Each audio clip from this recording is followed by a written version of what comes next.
yang telah kita rasakan kita jalani selama ini, baik nikmat jasad, nikmat zahir maupun batin yang begitu luar biasa, sehingga sepatutnya bagi kita untuk selalu bersyukur kepada Allah Subhanahu wa Ta'ala. Minimal dengan kita berusaha untuk menjalani setiap gerak dan aktivitas kita sesuai dengan apa yang diperintahkan oleh Allah Subhanahu wa Ta'ala. Itu merupakan bagian daripada syukur kita atas apa yang Allah berikan kepada kita. Yang kita tidak bilang sampai kita ini termasuk orang yang ingat atas nikmat yang telah Allah berikan kepada kita. Maka adablah yang akan menimpa kepada diri kita, baik di dunia maupun nanti di akhirat. Mudah-mudahan yang kita duduk di tempat ini termasuk rangkaian dari rasa syukur kita atas nikmat sehat yang Allah berikan kepada kita, nikmat akal yang merupakan satu nikmat yang paling agung yang Allah berikan kepada makhluknya, yang tidak Allah berikan kepada hewan-hewan lainnya dan hanya Allah berikan kepada manusia. Karena dengan akal yang kita miliki, kita akan lebih tinggi derajatnya dibanding para malaikat-malaikat Allah Subhanahu wa Ta'ala.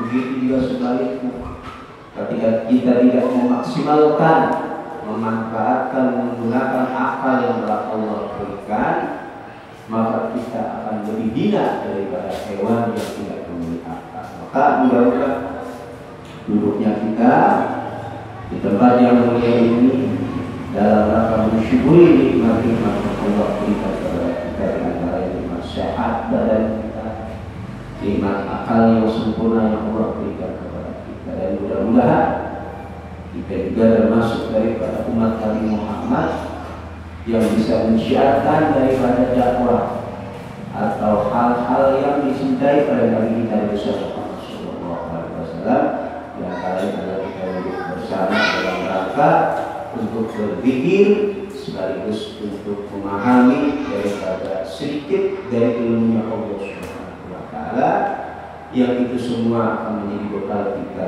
dalam mengarungi kehidupan di dunia ini untuk menuju Allah Subhanahu wa Ta'ala. Karena penting bagi kita. Nah, di dalam kitab ada usul ilmu, ada itu kan bisa kita katakan cara, tata krama atau jalan kita di dalam kita mengarungi kehidupan di dunia ini untuk bisa menuju Allah. Ada adab, ada aturan yang harus kita penuhi ketika kita ingin menuju Allah Subhanahu wa Ta'ala. Ada tahapan-tahapan yang harus kita lewati di dalam kita menuju Allah Subhanahu wa Ta'ala. Maka penting bagi kita untuk mengetahui step by step, setahap demi setahap, agar apa yang menjadi tujuan hidup kita ini betul-betul terlaksanakan dan kita bisa sampai mendapatkan keriduan dari Allah Subhanahu wa Ta'ala.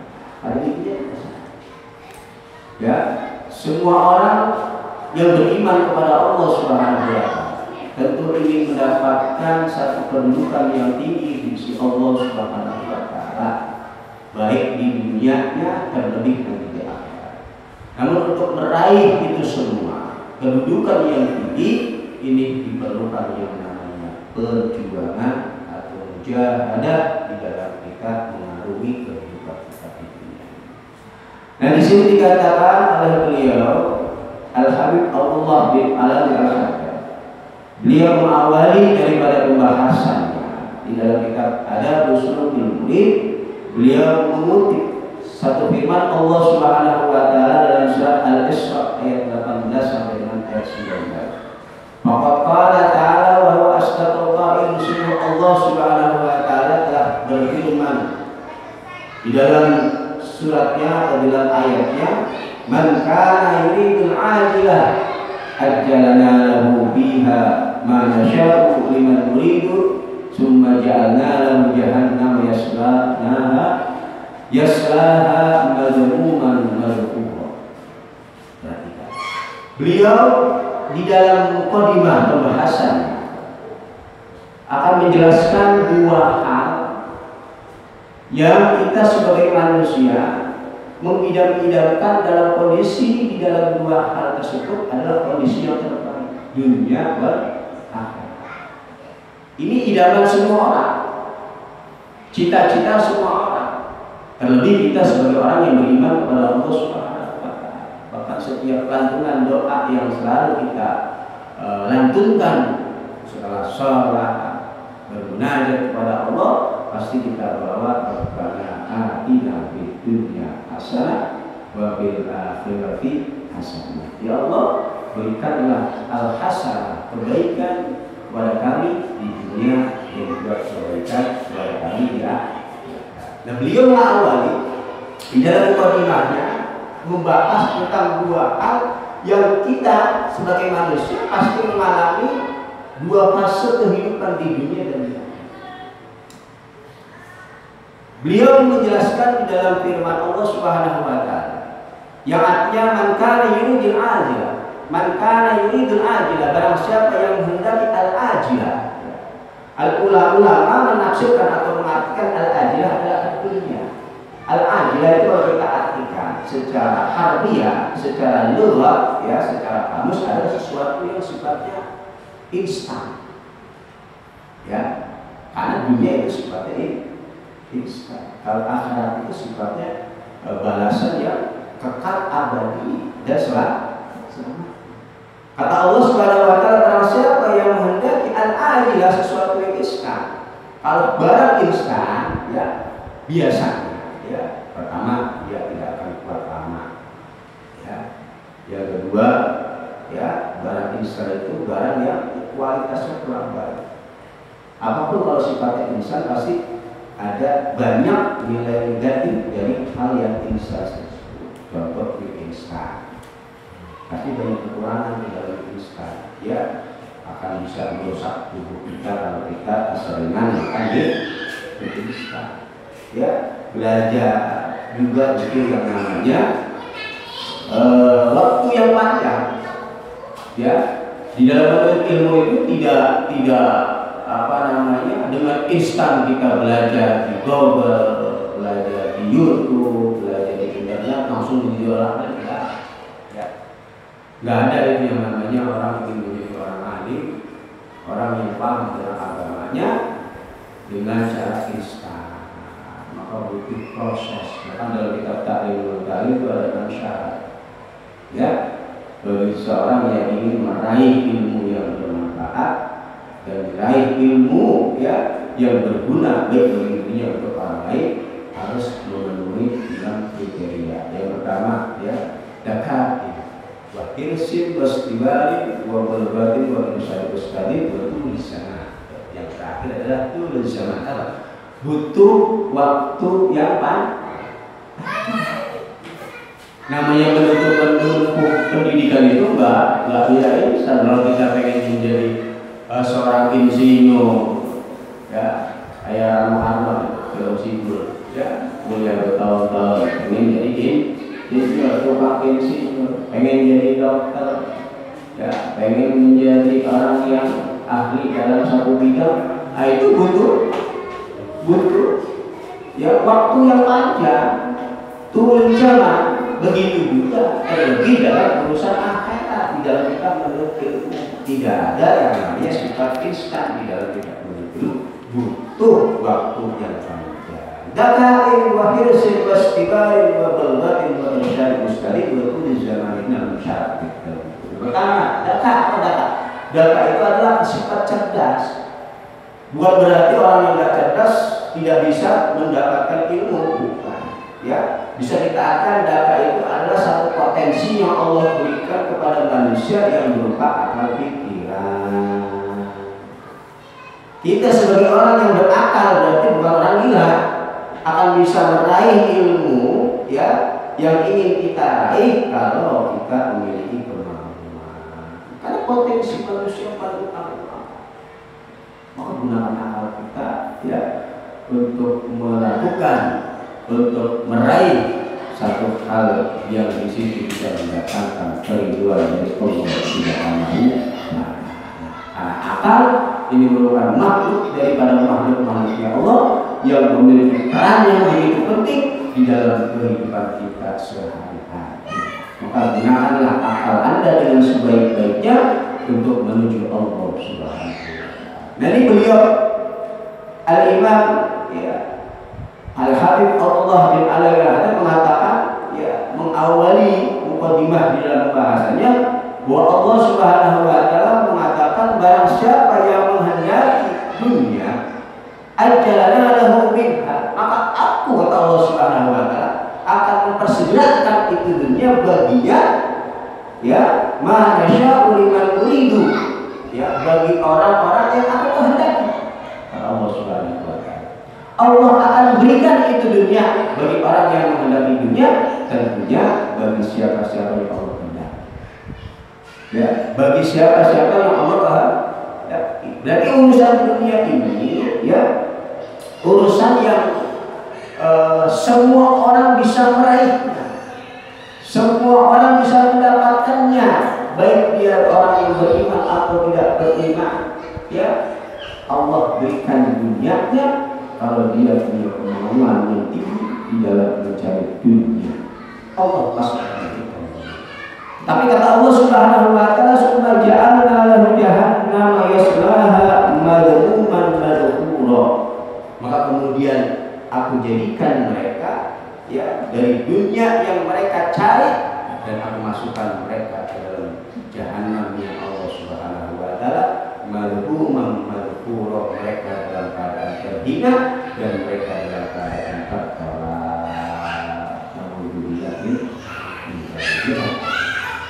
Jadi Allah Subhanahu wa Ta'ala menggambarkan dunia ini satu hal yang berpotensi bagi kita sebagai hamba Allah melalaikan kita kepada Allah. Namun di dalam ayat tersebut bukan berarti bagi kita seorang yang beriman tidak boleh mencari dunia. Yang dimaksud dunia yang akan bisa mencelakakan kita dan bahkan memasukkan kita ke dalam neraka jahanam atau nerakanya Allah Subhanahu wa Ta'ala adalah dunia yang bisa memalingkan kita dari rumah Allah Subhanahu wa Ta'ala. Dunia yang menjadikan kita lupa atas kewajiban kita, atas hak-hak yang harus kita penuhi, baik haknya yang berkaitan dengan Allah dan juga hak yang berkaitan dengan makhluknya Allah atau sesama manusia. Dunia yang seperti itulah yang mengakibatkan kita akan masuk ke dalam neraka Allah. Karena dalam ayat yang lain Allah mengatakan innamal hayatud dunya laibu wa lahwun. Bahwa sesungguhnya kehidupan dunia itu hanya laib wa lahw. Apa laib? Laib itu adalah satu permainan yang sifatnya bukan hal yang didasari dengan kesungguhan. Walaibun adalah sesuatu yang bisa memalingkan kita dari nikmat Allah Subhanahu wa Ta'ala. Dan anehnya kita semua sebagai orang yang beriman berusaha dan berlomba-lomba untuk mencari hal yang kalau Allah berikan kepada kita belum tentu kita sanggup memilikinya. Kita berlomba-lomba mencari satu hal yang kalau Allah membebankan kepada kita belum tentu sanggup untuk memilikinya. Karena saya katakan dunia ini halalnya saja sudah merupakan hisab dari Allah Subhanahu wa Ta'ala, dan haramnya adalah halalnya dari barang dunia yang kita cari, yang kita miliki itu hisab. Apa hisab? Akan diperhitungkan oleh Allah Subhanahu wa Ta'ala, akan dipertanggungjawabkan oleh Allah Subhanahu wa Ta'ala. Dari mulai 0 rupiah yang kita miliki, nanti di situ ada yang menuntut dia telah mendolimi saya, mengambil hak saya. Ya Allah, dalam hartanya dia ada hak saya, hak anak yatim, hak orang fakir miskin, hak orang tua, hak anak, hak istri, hak tetangga. Hak ini, hak itu, hak ini, hak itu dihisab itu halalnya. Lagi dihitung satu-satu tetangga yang ya Allah, Ya, di situ adalah ada hak saya yang tidak dipenuhi oleh bulan bin bulan. Anak yatim datang, ya Allah, itu ada hak saya yang di situ tidak dipenuhi oleh bulan bin bulan. Orang miskin datang, ya, belum zakatnya ini capek. Yang lain dikatakan dunia taat, dunia itu lelah, ya, halalnya saja sudah dihisab, haramnya ada pun langsung diadab oleh Allah Subhanahu wa Ta'ala. Makanya ulama itu heran, ya, banyak di antara kita yang berusaha untuk mencari, meraih satu hal yang kalau Allah bebankan kepada kita belum tentu kita sanggup. Belum tentu kita sanggup. Ya mungkin kalau masih dalam keadaan kita yang begini mah, insya Allah sah. Karena kalau kasih kaya mungkin insya Allah ya bangun masjid, ya, memakmurkan orang susah, ya, gimana dan sebagainya. Iya.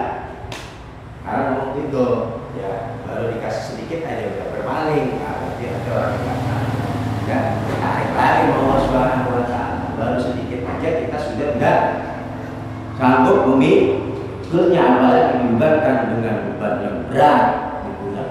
Nah, makanya ulama itu berusaha untuk mendidik hal seperti itu. Kenapa? Karena jarang orang kuat menanggung beban urusan ini. Ya, karena halalnya saja sudah merupakan hisab dari Allah. Makanya Nabi yang terakhir masuk surga di dalam riwayat adalah Nabi Sulaiman. Karena saking kayanya itu Nabi Sulaiman sehingga masuk surganya paling belakangan. Kenapa? Dihisabnya dari 0 rupiah itu belum haknya Allah ditanya, nanti haknya diberikan belum? Udah. Ente udah lama dari apa yang kita miliki, ya, dan halal ya silakan, tapi anjuran itu oleh Allah Subhanahu wa Ta'ala. Ya, kemudian waman arada al-akhirah wa sa'alaha sa'yaha wa mu'minun fa ulaika kana sa'yuhum mashkur. Dan barang siapa yang menghendaki akhirat, Allah Subhanahu wa Ta'ala memberikan 2 pilihan kepada kita. Silakan Anda pilih dunia, tapi kalau dunia yang Anda cari, dunia yang Anda raih mengakibatkan Anda jauh dari Allah Subhanahu wa Ta'ala, ingat Allah akan ancam Anda masuk ke dalam jahanam yang neraka jahanam Allah Subhanahu wa Ta'ala, dan Anda dalam keadaan terhina di sisi Allah Subhanahu wa Ta'ala.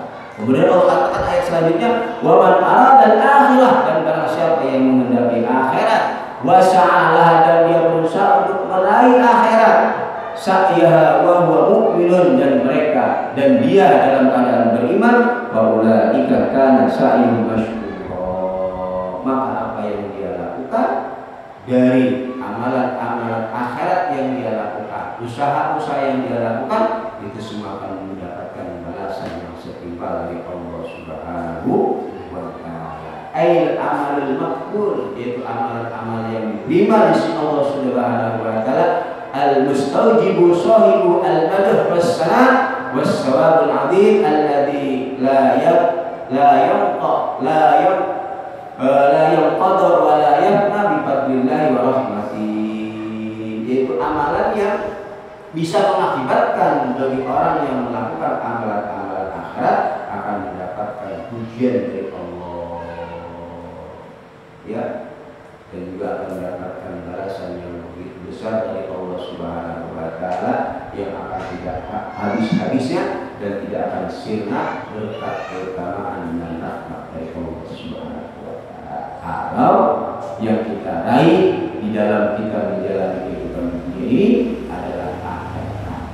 Nah, perhatikan ya. Ya, maksud dari akhirat ini bukan berarti kita melulu ibadah, ya.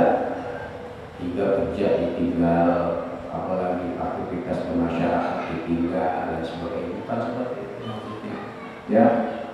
Ya, Anda bersosialisasi, Anda bermasyarakat, Anda bekerja, silakan, tapi semua itu kita niatkan untuk menuju akhirat dan mendapatkan keridhaan dari Allah Subhanahu wa Ta'ala. Maka amalan yang Anda lakukan, walaupun itu bentuknya duniawiya, seperti bekerja, mencari nafkah, bermasyarakat dan lain sebagainya, bentuknya itu bernilai dunia, tetapi di sisi Allah akan bernilai pahala besar menjadi amalan akhirat kalau hal tersebut Anda niatkan untuk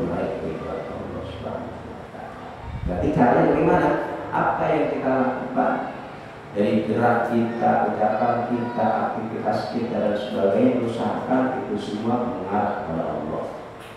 Titik pusatnya adalah Allah. Selesai. Ya, seperti Anda mau jadi pedagang, silakan. Jadi pedagang yang sukses, yang maju, ya, bagaimana Anda sukses maju sehingga banyak karyawan, ya, banyak orang yang bekerja kepada Anda bermanfaat kepada orang lain, biarkan, silakan. Atau Anda ingin menjadi pegawai negeri, menjadi lurah misalkan, itulah yang baik, mesejahterakan rakyatnya, menyejahterakan warganya, silakan. Ingin menjadi apa, silakan. Yang penting semua yang kita lakukan, kegiatan yang kita lakukan, aktivitas yang kita lakukan, kita arahkan itu semua menuju Allah.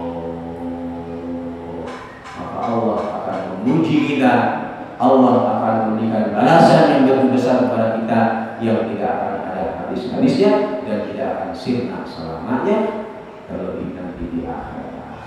Ini yang kita cari. Ini yang kita ingin dapatkan ketika kita melakukan aktivitas selama hidup di dunia ini. Ya, dua gambaran yang digambarkan oleh Allah Subhanahu wa Ta'ala antara dunia dan akhirat. Ya, apa yang ingin kita raih?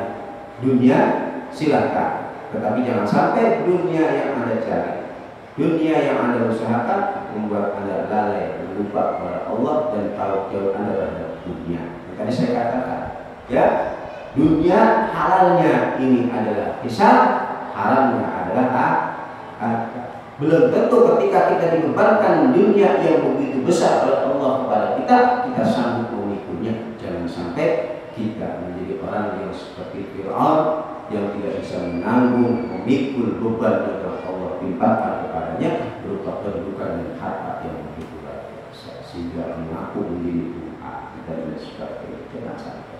Ya, ada tadi berat. Ya, jadi Allah itu maha pengasih, maha penyayang. Anda minta, Allah kasih. Tapi Allah melihat kondisi kita, gitu. Ini perhatikan. Ya, Anda minta kaya, Allah kasih, tapi Allah melihat kondisi kita. Allah masih sayang kepada kita, kita minta belum juga dikabulkan. Misalkan kita minta harta yang berlimpah, belum juga dikabulkan, berarti Allah masih sayang kepada kita. Karena Allah tahu dengan kondisi kita. Andai Allah kasih kita harta pada waktu itu, ya, Allah tahu bahwa kita tidak akan bisa memikul dan menanggung beban harta yang begitu besar yang kita minta. Maka Allah tunda sampai kita betul-betul kuat dan mampu memikul beban dari harta yang kita minta. Diuji dulu dengan ujian, kesusahan, kesedihan, sabar, dijalani. Ketika kita sudah benar-benar sukses digembleng sama Allah dari kehidupan ini, baru Allah kasih sedikit demi sedikit, dibuka dulu pintu rezekinya sedikit. Ingat gak dengan janjinya dulu, dibuka sedikit udah lupa, ditutup lagi. Tuh, ya, banyak kan kita begitu, baru dibuka sedikit udah lupa, ya, buka dikit, pengen HP baru, barang baru ini, HP yang sekarang ini bisa, ya, double itu ya. Pengen beli motor baru, kayak gitu, ya, lupa dengan kewajiban yang lainnya, akhirnya beban tanggung jawabnya banyak, utangnya banyak, boro-boro untuk mengisikan kepada fakir miskin, boro-boro untuk mengisikan kepada orang tuanya yang membutuhkan, kepada anaknya, tetangga, sebagainya. Dia difokuskan dengan, ya, karena pernik yang sebenarnya tidak diperlukan. Tuh, kita baru naik gaji dikit, ambil motor. Naik gaji dikit, ya, ambil mobil. Naik lagi jabatannya, ambil rumah. Naik lagi, nambah istri. Nggak kelar-kelar dunia. Kalau nggak aja anggota dewan tuh begitu. Makanya korupsi, karena ditambah dikit, nambah lagi dia kebutuhannya. Pengen punya mobil lagi, yang punya mobil satu, pengen dua. Lah otomatis untuk operasional mobil kan bertambah loh. Ya, pengen punya nambah rumah lagi, otomatis operasional untuk rumah kedua, ya, tambah lagi, berarti pendapatannya kurang, digenjot lagi, udah dapat, naik lagi penghasilannya, pengen ini, tidak ada habisnya, ya, tidak ada habisnya, ya. Kita sadar kalau memang kita sudah dalam badan syafaratul maut, baru sadar, ya Allah, ya, yang kita cari selama ini, yang kita tumpuk selama ini, ya ternyata Allah Subhanahu wa Ta'ala tempat kita nanti di akhirat. Karena ketika sakaratul maut itu nanti tempat kembali kita itu ditampakkan oleh Allah. Ya, ditampakkan oleh Allah Subhanahu wa Ta'ala. Baru timbul rasa penyesalan dalam diri kita, dan penyesalan seperti itu sudah kita lakukan. Jadi makanya Allah itu bukan pelit, Allah itu bukan pilih kasih. Emang belum sampainya kita. Karena ketika diuji dibuka dikit aja keran rezeki, lupa, ya, dikit lagi biar ini orang tidak apanya kelewat di dalam lupanya, biar ingatin lagi, ditutup lagi, ya ingat lagi, duduk lagi di majelis taklim, ingat lagi sholat 5 waktu, karena rezekinya dibuka lagi sama Allah, ya, masih tetap ingat, tambahin lagi. Karena dia masih ingat, tambahin lagi, udah meningkat lagi lupa untuk melihat. Berarti Allah sayang, ya. Yang bahaya ini ketika kita dibuka keran rezeki kita oleh Allah Subhanahu wa Ta'ala, namun kita jauh dari Allah Subhanahu wa Ta'ala, berarti Allah sudah melepas kita. Itu istijraj uluran dari Allah Subhanahu wa Ta'ala. Berarti Allah sudah membebaskan zatnya dari kita. Masa dulu terserah ngapain. Kalau kita sudah mendapatkan kenikmatan dunia, namun kita lalai dari mengingat Allah, disibukkan dengan dunia, hati-hati. Jangan-jangan Allah sudah tidak sayang kepada kita, Allah memberikan uluran istijrabnya kepada kita. Ya, ini bukan Allah pelit. Ya silakan Anda mencari dunia, orang carilah dunia kata Nabi Muhammad SAW seakan-akan engkau hidup selamanya. Ini perintah Nabi. Ya, tapi carilah akhirat seakan-akan engkau hidup mati esok nih kata Nabi. Carilah dunia sebanyak-banyaknya seakan-akan engkau akan hidup selamanya, namun juga carilah akhirat, kejarlah akhirat seakan-akan engkau akan mati esok. Berarti harus imbang. Dunia Anda cari ya untuk keberlangsungan kehidupan Anda dan keluarga Anda, lingkungan Anda, masyarakat dan sebagainya, tapi juga kita jangan melalaikan yang namanya ya. Kemudian beliau mengatakan wal ajilah dunya, yang dimaksud dengan al-ajilah dalam ayat Al-Qur'an tersebut, maka yuridul ajilah, barang siapa yang menghendaki al-ajilah yaitu dunia. Baiklah kana al-muridu laha fadlan an-sa'i li talabiha masyiruhu ilan nar. Maka ketika seseorang yang mencari dunia, ya, mengutamakan di dalam mencari dunia, maka kembalinya dia ilan nari ma'al launi was-saghari, beserta orang tersebut akan mendapat penghinaan dan kerendahan di hadapan Allah Subhanahu wa Ta'ala. Di dunia hanya menjadi fokus dalam hidupnya saja, ya, itu ya yang mendapatkan ancaman dari Allah Subhanahu wa Ta'ala, akan dimasukkan ke dalam neraka. Bukan berarti kita tidak boleh mencari dunia, tapi dunia yang kita raih ini betul-betul jangan sampai melalaikan kita. Dari mulai cara meraihnya, ya, kemudian mentasawuf mengeluarkan dunia tersebut juga sesuai aturan. Ini banyak di antara kita nyarinya halal, tapi mengeluarkannya salah. Ini banyak, ya, nyarinya dia benar-benar capek kerja kan halal, tapi dari dunia yang dia miliki dikeluarinya salah, buat hal-hal yang tidak baik, bahkan melanggar aturan Allah. Rugi. Udah nyarinya capek, dihitung, dihisap, dikeluarinya dari hal-hal yang diharapkan, rugi bisa. Ya, rugi bisa.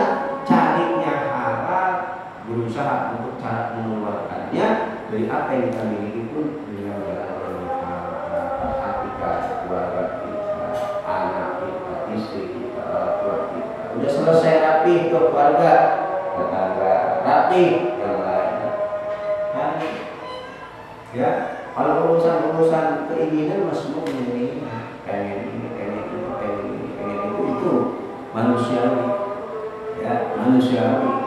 Ya, tetapi ada hal yang harus kita penuhi dari apa yang kita miliki, yang itu akan dihitung, dipertanggungjawabkan di hadapan Allah Subhanahu wa Ta'ala. Mudah-mudahan ya dari kehidupan kita, ya, ini, ya kita bisa memahami dua kehidupan yang akan kita jalani, dunia dan di akhirat. Jangan sampai kita di dunia termasuk orang yang merugi terlebih di akhirat. Amin ya rabbal alamin. Rabbana bima alamtana wa bi alimna alladhi yaqulu wa bi ahlina wa qarabatina bi dinina ma'a al-kufri unsa wa dzakara bi wa fitna wa bi kulli dzalika qawlan wa fi'lan wa syukruna halalan da'iman wa akhirat wa nakhda bil khair wa nafa'u la syarra wa nasrana wa syukru akbar bi dzalika wa bi ahlina qabla an ta'tiyana rasulun wasbir anta akraman syakar wa salatu wa tasyahadu soba manilal haqqi ba'ana wa bapak bidikari syifa wa ala al-buda wa surga wa ala sahbil nasabil barwa wa mahdina bibuda ba'di'ana min sabil darwati wa min wali wa sulah wa la taibi'ana wa khala ba'ala wa asabahum min Allah min wakil liman wa la wa liman nasir wa hawla wa la quwwata illa billah wa la billahi wa bi'isna wa biasa wa